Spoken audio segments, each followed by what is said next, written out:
आजकाल सर्व लोक इंग्लिश मीडियमकडे वळत आहेत.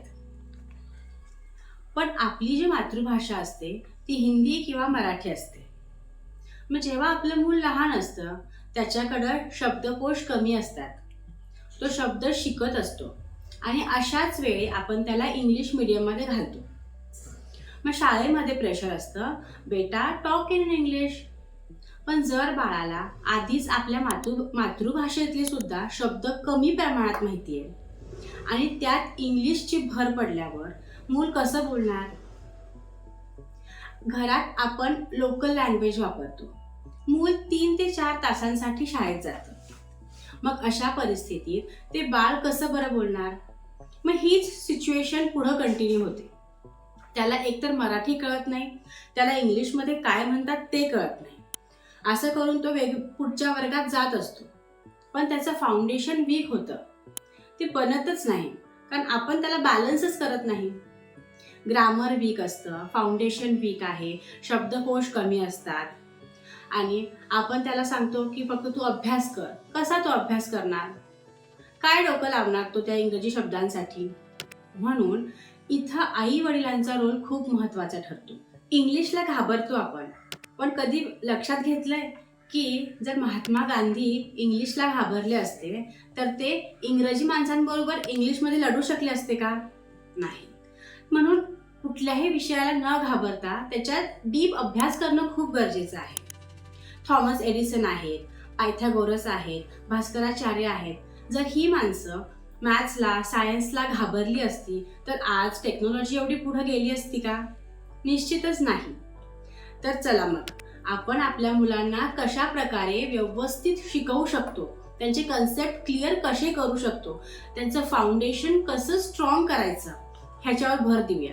सर्वप्रथम पहिला मुद्दा की जेव्हा आपण मुलांची टेक्स्टबुक घेतो तेव्हा त्या 2 टेक्स्टबुक असल्या पाहिजे.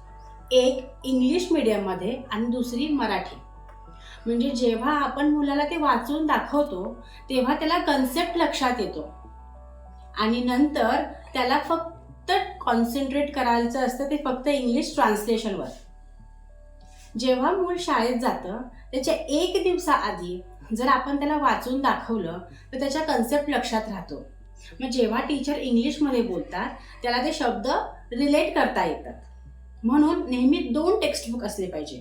एक आपल्या मदर टंगमध्ये आणि दुसरी म्हणजे इंग्लिशमध्ये. सेकंड पॉईंट, आई वडिलांनी सुद्धा व्होकॅब्युलरी डेव्हलपमेंटवर लक्ष द्यावं. म्हणजे आपल्याकडं शब्दकोश असला पाहिजे.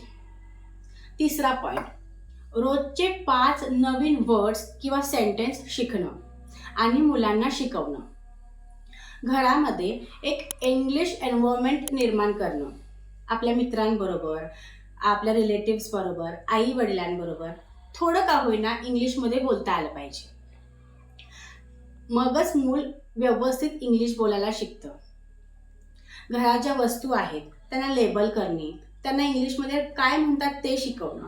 म्हणजे त्या मुलांना प्रॅक्टिस होते की हे स्पून आहे, हे बाउल आहे, ह्याला जार म्हणतात. असं करून मुलाकडं खूप सारी व्होकॅब्युलरी डेव्हलप होते. मग असं जेव्हा आपण रुटीन ठेवतो तेव्हाच मुलाचं जे इंग्लिशचं भीती आहे ना ते निघून जातं. मग मुलं कुठल्याही ह्याला काय म्हणतात बोलताना ते अडखडत नाहीत, कारण त्यांच्याकडे ऑलरेडी ते शब्द असतात. मग जेव्हा आपल्याकडे भरपूर शब्द निर्माण होतात, आपल्याला माहिती आहे की मला ह्या गोष्टीला काय म्हणतात ना माहिती आहे, तेव्हा आपण त्याला भीत नाही. मुलं ते फेस करतात. मग जेव्हा शब्द डेव्हलप होतात मग ऑटोमॅटिकली त्याला ग्रामरची जोड लागली की मग सेंटेन्स निर्माण होतात. मग मुलं सेंटेन्स मेकिंगकडे लक्ष देतात.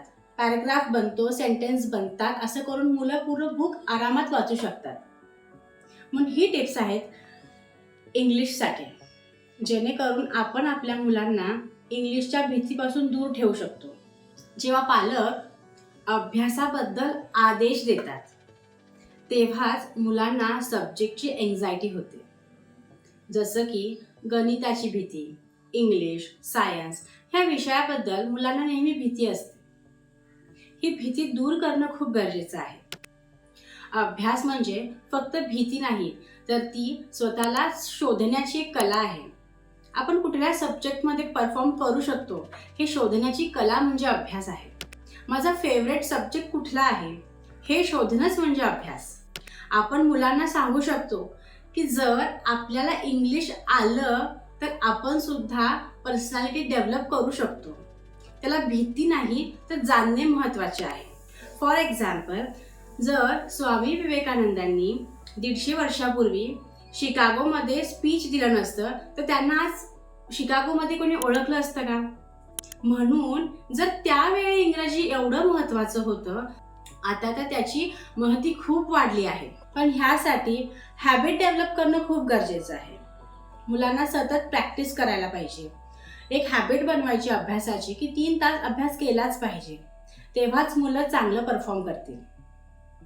तुम्हाला जर ह्या व्हिडिओ आवडल्या असतील तर नक्कीच चॅनलला सबस्क्राईब करा आणि ही माहिती भरपूर मुलांपर्यंत, विद्यार्थ्यांपर्यंत आणि पॅरेंट्सपर्यंत पोचवा, जेणेकरून ज्या मुलांना सब्जेक्टची खरंच खूप भीती वाटते त्यांची भीती दूर होईल. मुलं हुशार असतात पण काही कारणांनी ते परफॉर्म करू शकत नाही. मग नक्कीच हा व्हिडिओ अशा मुलांसाठी खूप हेल्पफुल होईल. थँक्यू.